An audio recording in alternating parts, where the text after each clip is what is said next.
नूर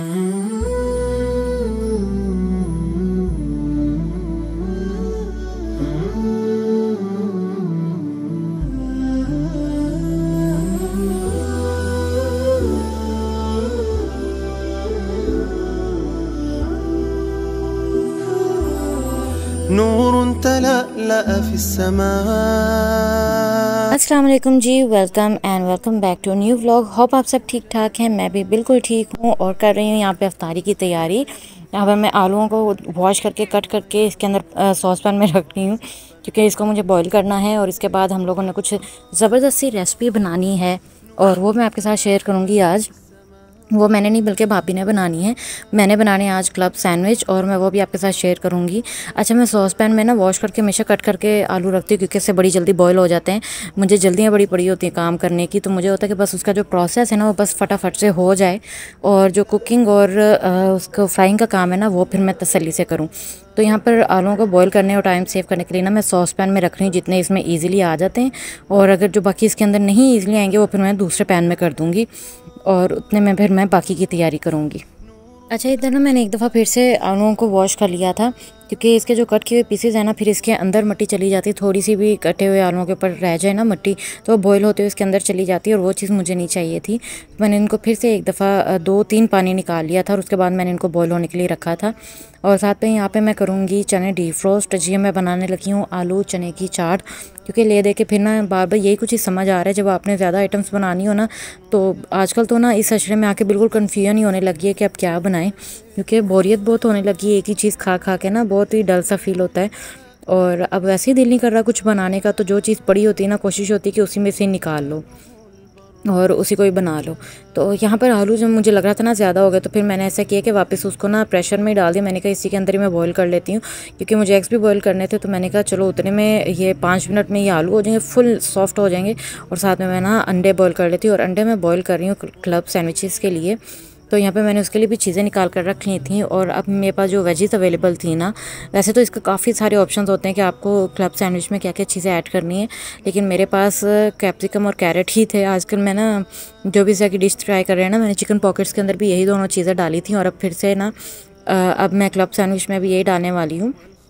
तो वैसे तो सबको ही पता है किस तरह से बनते हैं, लेकिन मैं फिर भी साथ साथ ही ना शेयर करती जाऊंगी। यहाँ पे मैंने ले लिए थे वाइट ब्रेड के ना, मैं इसके कॉर्नर्स निकाल रही हूँ, इसके एजेस निकाल के मैं फिर से रख लूँगी क्रम्स के लिए। हमारे ना थ्रू आउट रमज़ान में क्रम्स की हमें कमी नहीं हुई है क्योंकि हमारे पास ब्रेड इतनी ज़्यादा पड़ी थी, उसके हमने क्रम्स बना ली। कुछ रोटी हमारे पास पड़ी होती थी, उसके क्रम्स बना लेते थे ताकि फिर रोटी वेस्ट ना हो। और इस दफ़ा बस हमने बड़े ध्यान से सारा कुछ बनाया ना कि कुछ वेस्ट ना हो। हमारा कुछ ना कुछ बचा रहता था, सालन बच जाता था, कभी कोई चाट बच जाती थी। एक थोड़े से ना मेरे दही बड़े पड़े हुए थे कुछ दिन पहले और वो ख़राब हो गए, वो किसी ने भी नहीं खाए। हम लोग चले गए थे ई शॉपिंग करने के लिए और उसका भी मैं ग्लिम्स आपके साथ एक व्लॉग में शेयर कर लूँगी। मैंने बहुत ज़्यादा नहीं वो वीडियो बनाई। तो जब हम लोग वापस आए ना तो दही बड़ों की ना स्मेल चेंज हो चुकी थी और वो बस एक ही बड़ा बचा था, लेकिन फिर भी वेस्ट तो हो गया और उसका फिर बड़ा दुख हुआ था कि ये चला गया। वरना थ्रू आउट रमज़ान हमारी कोई भी चीज़ वेस्ट नहीं हो रही थी, हम लोग साथ साथ ही खा रहे थे या फिर उसको रीयूज़ कर रहे थे बड़े सियाने तरीके से कि किसी को पता भी ना चले, और बहुत अच्छा सिस्टम जा रहा था। एनीवेज़, ईद व्लॉग का ये है कि हम लोग ने शॉपिंग तो कर ली पर इंतहाई रश था वहाँ पर। और ज़ाहिरी बात है कि काफ़ी सारी चीज़ें जो है ना हमारे पहुंचने से पहले काफ़ी सारी कस्टमर्स ख़रीद के जा चुके होते हैं। तो जो हमने जो कपड़े देखे ना जितनी भी आउटलेट्स पर देखे कि फिर वो नहीं रह गए थे, वो कलेक्शन नहीं रह गई थी या वो कलर्स उनमें नहीं रह गए थे जो हमें चाहिए थे। और बहुत घूम फिर करना जाकर हमें अपने ड्रेसेस पसंद आए और 4-5 घंटे खपने के बाद हम लोग ड्रेसेस लेकर वापस आ गए और अभी शूज़ हमने लिए ही नहीं। तो अब हमने प्लान ये किया है कि अब ईद के बाद ही ले लेंगे क्योंकि हमारी ना ऑलरेडी बहुत सैंडल्स और शूज़ पड़े हुए हैं, स्लीपर्स पड़े हुए हैं और मेरी भी हील्स काफ़ी टाइम की पड़ी हैं और वो ना यूज़ कहीं नहीं हो रही क्योंकि जाना आना कहीं होता नहीं है। हमने मोस्टली हम लोग घर ही होते हैं, ज़्यादा से ज़्यादा हम जाएँ तो मामू के घर तक जाते हैं, कभी जाएँ तो हमारा को सूट चक्कर लग जाता है। तो तब भी हम लोग ने वही निकालना होता है जूता जो बहुत ज़्यादा कंफर्टेबल होता है, तब हम इतना कोई स्टाइलिश नहीं निकाल के पहनते। तो मेरी भी 5-6 शूज़ इस तरह के पड़े हुए हैं, सैंडल्स पड़ी हुई हैं।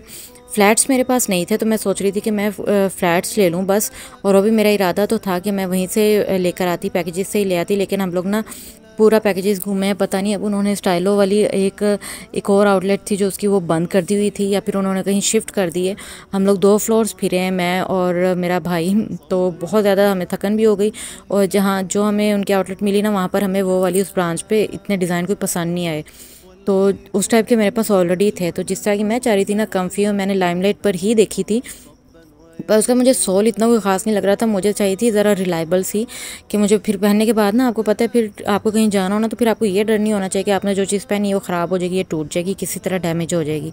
और उसका जो सोल था ना, वो मुझे इतना ख़ास नहीं लगा था। अदरवाइज डिज़ाइन बहुत खूबसूरत था, वो बहुत ही एलिगेंट था। तो फिर मैंने लिया ही नहीं जूता। मैंने कहा कि अब मैं यहाँ जो बाहर है हमारी है ना रोड पर, वहाँ जो स्टाइलो है ना, वहाँ से जाके देख लूँगी। और अब मुझे मम्मा कह रही हैं कि ईद के बाद ही अब जाकर देख लेना, जो तुम्हारी पड़ी हुई है उनमें से कोई निकाल के मैच करके पहन लो, क्योंकि अब ना तो किसी के पास टाइम है और ना ही किसी ने स्पेशल जूते के लिए तुम्हें लेकर जाना है। तो मैंने कहा चलो ठीक है। अब हम लोगों ने जूते तो नहीं लिए, वो तो हमने टाइम सेव कर लिए, ज्वेलरी हमने मैच कर ली है, कपड़े हमने ले लिए हैं, और अब बस धड़ाधड़ सिलाई शुरू है। पहले मैं सोची थी कि मैं एक अलग से व्लॉग आपके साथ शेयर करूंगी, उसके अंदर ना मैं कपड़े स्टिच होने से पहले की भी आपके साथ सारी लुक शेयर करूंगी, क्योंकि जो ड्रेसेस हमने ली हैं ना, चुन चुन के ढूंढ ढूंढ कर ली हैं, लेकिन बड़ी खूबसूरत ली हैं और हम सबको बहुत पसंद है। और सबसे बड़ी बात कि मैंने मम्मा के लिए जो ड्रेस लिया ना, वो मैंने अपनी मर्ज़ी की ली है, अपनी मर्ज़ी की उनको मैंने पसंद कराई है, और बहुत ही प्यारा कलर है।